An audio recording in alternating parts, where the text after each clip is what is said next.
Bonjour, bienvenue dans la série sur le spin. Nous continuons sur les états et reprenons un état quelconque, on va noter ici psi, et l'amplitude pour avoir une position donnée. On note ça traditionnellement psi de x, comme une fonction. Et c'est juste une autre notation. Et on l'appelle fonction d'onde. On en avait parlé pour l'électron. On peut d'ailleurs montrer qu'il y a une totale équivalence mathématique entre la représentation sous forme de quête, ou vecteur d'état, et la représentation ondulatoire non classique, avec la fonction d'onde. Pour les explications, les deux sont parfois utiles, et on passe facilement de l'un à l'autre avec ce genre d'expression.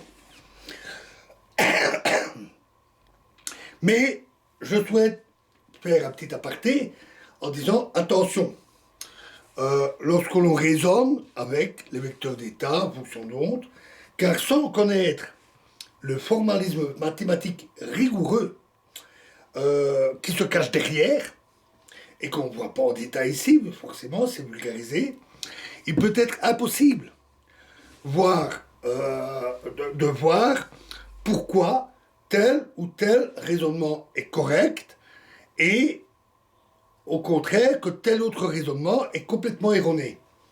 Avec la vulgarisation, on est obligé de donner une certaine confiance à ce qui est présenté. Ce n'est qu'une traduction grossière, approchée, d'un raisonnement mathématique rigoureux. C'est une faute très fréquente chez le profane qui s'intéresse à la mécanique quantique et l'aborde de manière vulgarisée. Et qui en plus n'est pas armé pour découvrir par lui-même qu'il commet une telle faute.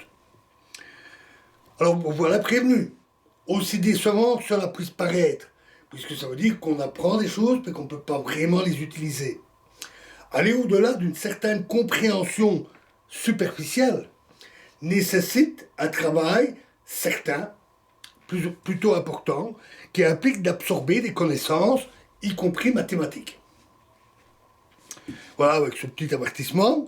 Alors, je préviens parce qu'ici, on voit les notations, des choses comme ça, donc on a l'impression d'avoir une certaine maîtrise, mais sans le formalisme mathématique rigoureux exact qui est derrière, ça peut être illusoire. Alors, passons maintenant au cas de l'énergie. Donc l'énergie, c'est une propriété des systèmes, tout comme leur masse, leur vitesse, etc. C'est une grandeur qui caractérise l'état des systèmes. Pour un système quelconque, il y a une série d'états qui correspondent à des énergies bien précises. E1, E2, etc. Et ça forme ici aussi une base d'état, qui est appelée la base énergie. Et un état quelconque peut être dans une superposition quantique d'états d'énergie différentes.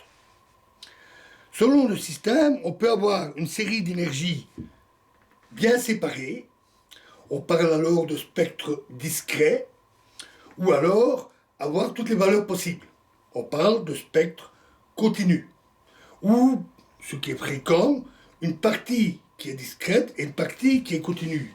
Donc, par exemple, si on trace, bon, ici l'axe horizontal n'a pas d'importance, l'axe vertical avec la valeur de l'énergie, on va avoir des énergies bien précises, bien séparées, et une partie qui forme tout un spectre continu.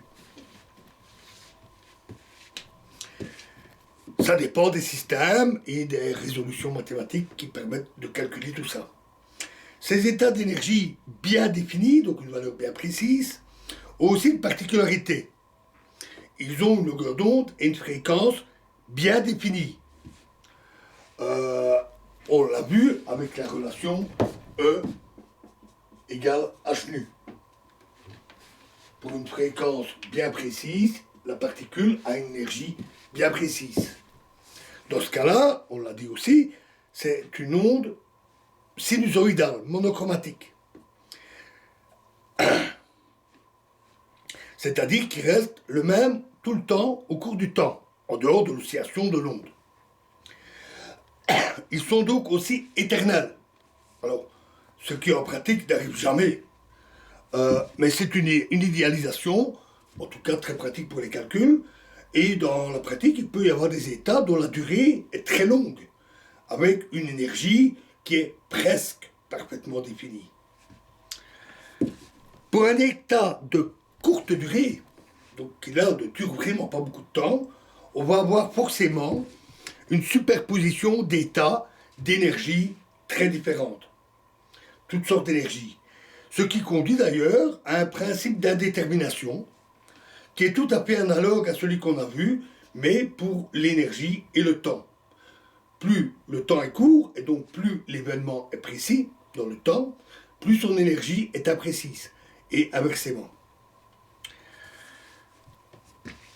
Donc voilà pour cette description par les états. Alors il nous reste encore un petit bout à voir qu'on verra dans la prochaine vidéo, parce qu'ici on a parlé d'une description des systèmes. Mais ça ne nous dit pas comment ils changent, comment ils évoluent, qu'est-ce qui décrit l'évolution des systèmes. Donc, dans la prochaine vidéo, nous parlerons assez brièvement de l'évolution des systèmes et de la mesure. Je vous remercie.